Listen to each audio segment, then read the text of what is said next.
जब Britishers India आए थे, तब वो कहते थे कि इंडिया में सिविलाइजेशन वो लाए हैं और पूरी दुनिया इंडिया को नॉन सिविलाइज्ड की नज़र से देखती थी। ब्रिटिशर्स को लगता था कि उन्होंने इंडिया को मॉडर्न बनना सिखाया, लोगों को एजुकेट किया और एक सिविलाइज्ड सोसाइटी का मतलब समझाया। पर उन्हें ये नहीं पता था कि लगभग 5000 साल पहले इसी इंडिया की ज़मीन पर एक ऐसी सिविलाइजेशन ऑलरेडी जन्म ले चुकी थी, जो दुनिया के सबसे एडवांस्ड और वेल प्लान्ड सिविलाइजेशंस में से एक थी।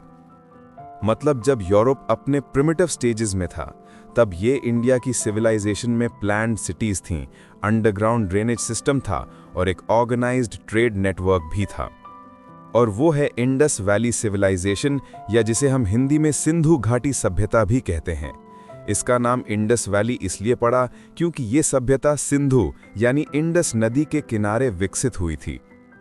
तो आइए आज इस वीडियो में हम जानते हैं इंडस वैली सिविलाइजेशन के बारे में, एक ऐसी सभ्यता जो अपने समय से हजारों साल आगे। 1856 में जब ब्रिटिशर्स लाहौर से कराची तक रेलवे लाइन बना रहे थे, तब उन्हें हड़प्पा नाम के एक छोटे से गांव के पास कुछ पुरानी और परफेक्टली कट हुई बेक्ड ब्रिक्स मिली। और फिर उस समय के आर्कियोलॉजिकल सर्वे ऑफ इंडिया के पहले director general sir Alexander Cunningham ने हड़प्पा विजिट किया और उन्हें वहां से कुछ सील्स, पॉटरी और ऑर्नामेंट्स मिले। लेकिन उन्हें लगा ये मौर्यन पीरियड के टाइम के होंगे, इसलिए उन्होंने इस पर ज्यादा ध्यान नहीं दिया। लेकिन 1921 में इंडियन आर्कियोलॉजिस्ट दयाराम साहनी ने हड़प्पा में प्रॉपर एक्सकवेशन स्टार्ट किया, जिसमें उन्होंने एक वेल प्लान्ड सिटी डिस्कवर की, जहां straight roads, advanced drainage system और ब्रिक हाउसेस थे। अगले साल 1922 में आर.डी. बैनर्जी ने सिंध में मोहनजोदाड़ो डिस्कवर किया। तब आर्कियोलॉजिस्ट ने रियलाइज किया कि ये कोई रैंडम एंशिएंट साइट्स नहीं हैं, बल्कि एक पूरी सिविलाइजेशन का पार्ट हैं जो सेम पैटर्न फॉलो करती थी। जैसे जैसे एक्सकवेशन बढ़ता गया, आर्कियोलॉजिस्ट को और भी साइट्स जैसे कालीबंगन, लोथल, धोलावीरा और राखीगढ़ी मिलती गईं। इन सभी साइट्स पर कई similar town planning, standardised bricks और सील्स ने यह प्रूव कर दिया था कि ये सब एक ही सिविलाइजेशन की सिटीज थीं। और क्योंकि पहला साइट हड़प्पा के नाम से डिस्कवर हुआ था, इसलिए इस सिविलाइजेशन को हड़प्पा सिविलाइजेशन से भी जाना जाता है। इंडस वैली सिविलाइजेशन का टाइम पीरियड अराउंड 3300 BCE से 1300 BCE तक रहा और 2600 BCE से लेकर 1900 BCE के बीच ये अपने शिखर पर थी। ये मॉडर्न पाकिस्तान के सिंध और पंजाब रीजन से लेकर नॉर्थ वेस्ट इंडिया तक फैली हुई थी। एस्टिमेट किया गया है कि पूरे इंडस रीजन में 1500 से ज्यादा साइट्स डिस्कवर की गई हैं। आइए अब आपको बताता हूं कि आखिर क्यों इंडस वैली सिविलाइजेशन को दुनिया की सबसे वेल स्ट्रक्चर्ड और अपने समय से हजारों साल आगे वाली सिविलाइजेशन कहा जाता है। आर्कियोलॉजिस्ट की रिसर्च बताती है कि हड़प्पा और मोहनजोदाड़ो जैसे शहरों को एकदम ग्रिड पैटर्न में बनाया गया था। वहां की स्ट्रीट्स नॉर्थ साउथ और ईस्ट वेस्ट डायरेक्शन में कंस्ट्रक्टेड हैं, जैसे आज के मॉडर्न सिटीज में होती हैं। घर बेक्ड ब्रिक्स के बने हुए थे और सब ब्रिक्स एक ही 1:2:4 रेशियो में थीं, मतलब उनके पास स्ट्रिक्ट कंस्ट्रक्शन स्टैंडर्ड्स थे। हर घर से एक कवर्ड ड्रेन निकलती थी जो मेन ड्रेन से जुड़ती थी और उन्हें रेगुलरली क्लीन किया जाता था। सोचिए 4000 to 5000 ईयर्स पहले, जब दुनिया के कई हिस्सों में सैनिटेशन का कॉन्सेप्ट भी नहीं था, तब ये लोग अपने सिटीज को इतना क्लीन और सिस्टमैटिक रखते थे।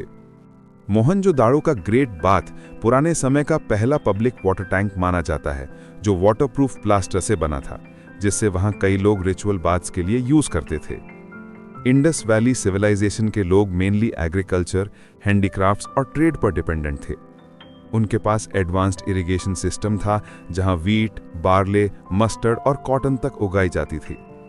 इंटरेस्टिंग फैक्ट यह है कि Indus valley civilisation world's first cotton growing civilisation थी। वहां के ट्रेड के रिकॉर्ड्स बताते हैं कि उनकी सील्स, वेट्स और मेजर्स सब स्टैंडर्डाइज्ड फॉर्म में थे, मतलब ट्रेड के लिए एक प्रॉपर सिस्टम फॉलो किया जाता था। उन्होंने मेसोपोटामिया के साथ ट्रेड भी किया, जहां उनकी सील्स वहां के एंशिएंट सिटीज में मिली हैं। गुजरात का लोथल पोर्ट, जो दुनिया के सबसे पुराने डॉकयार्ड्स में से एक है, वेल प्लान्ड के साथ साथ मेजर ट्रेड सेंटर भी था। आर्कियोलॉजिस्ट को अपनी खोज में वहां से सील्स भी मिले हैं, जिन पर एनिमल मोटिव्स हैं, जैसे हम्प्ड बुल्स, एलिफेंट्स, यूनिकॉर्न्स बनाई हुई हैं, और उन पर इंडस की स्क्रिप्ट में कुछ लिखा हुआ है जो आज तक कोई डिकोड नहीं कर पाया। इस स्क्रिप्ट में अराउंड 400 to 450 सिंबल्स हैं जो शायद साउंड, आइडिया या ऑब्जेक्ट को रिप्रेजेंट करते थे। यही उनके कम्युनिकेशन और एडमिनिस्ट्रेशन का सीक्रेट था, जो अभी भी एक मिस्ट्री बना हुआ है। अगर हम सोसाइटी की बात करें तो ये लोग अपैरेंटली पीसफुल थे, क्योंकि किसी भी साइट पर लार्ज स्केल वॉर्स या वेपन्स के एविडेंस नहीं मिले। और रिलीजियस बिलीव्स भी काफ़ी इंटरेस्टिंग हैं।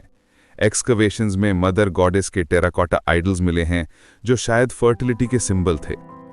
एक सील पर एक फिगर मिला है जो प्रोटो शिवा या पशुपति सील के नाम से फेमस है, जिसमें एक आदमी क्रॉस लेगड पोजीशन में है और आसपास एनिमल्स हैं।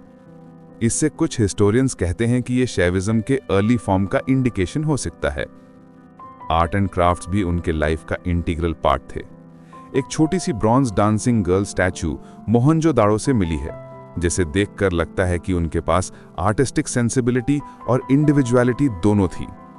उसकी कॉन्फिडेंट पोस्चर और एक्सप्रेशन थाउजेंड्स ऑफ ईयर्स पहले भी ह्यूमन एक्सप्रेशन और आर्ट के अप्रिसिएशन को दिखाता है। लेकिन एक ऐसी ऑर्गेनाइज्ड सिविलाइजेशन जो अपने टाइम की मोस्ट अपराइट थी, धीरे धीरे साइलेंस में खो गई। 1900 BCE के आसपास यह सभ्यता धीरे धीरे गिरने लगी। रीजंस अभी भी डिबेट में है। कुछ हिस्टोरियंस कहते हैं कि क्लाइमेट चेंज हुआ, जिसकी वजह से इंडस नदी का कोर्स शिफ्ट हुआ, जिसने एग्रीकल्चर और ट्रेड दोनों को अफेक्ट किया। कुछ कहते हैं कि आर्यन माइग्रेशन और उनके इन्वेजन ने डिक्लाइन एक्सेलरेट किया, और कुछ ये भी मानते हैं कि इंटरनल इकोनॉमिक कोलैप्स और ओवर एक्सप्लॉयटेशन ऑफ लैंड भी एक वजह हो सकती है।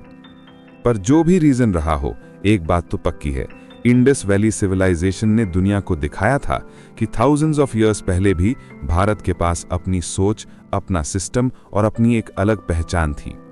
तो ये थी कहानी इंडस वैली सिविलाइजेशन की। अगर आपको ये जर्नी पसंद आई हो तो लाइक और शेयर जरूर करें, और कमेंट में बताएं कि आप नेक्स्ट वीडियो किस टॉपिक पर देखना चाहेंगे। हम नेक्स्ट वीडियो उसी पर लाएंगे। और अगर आपको जाननी है एक ऐसी कहानी जहां एक टीचर और एक स्टूडेंट ने मिलकर लिखा था इंडियन हिस्ट्री का नया युग, तो जल्दी जाकर डिस्क्रिप्शन में दिए हुए लिंक से चेकआउट करें वो वीडियो।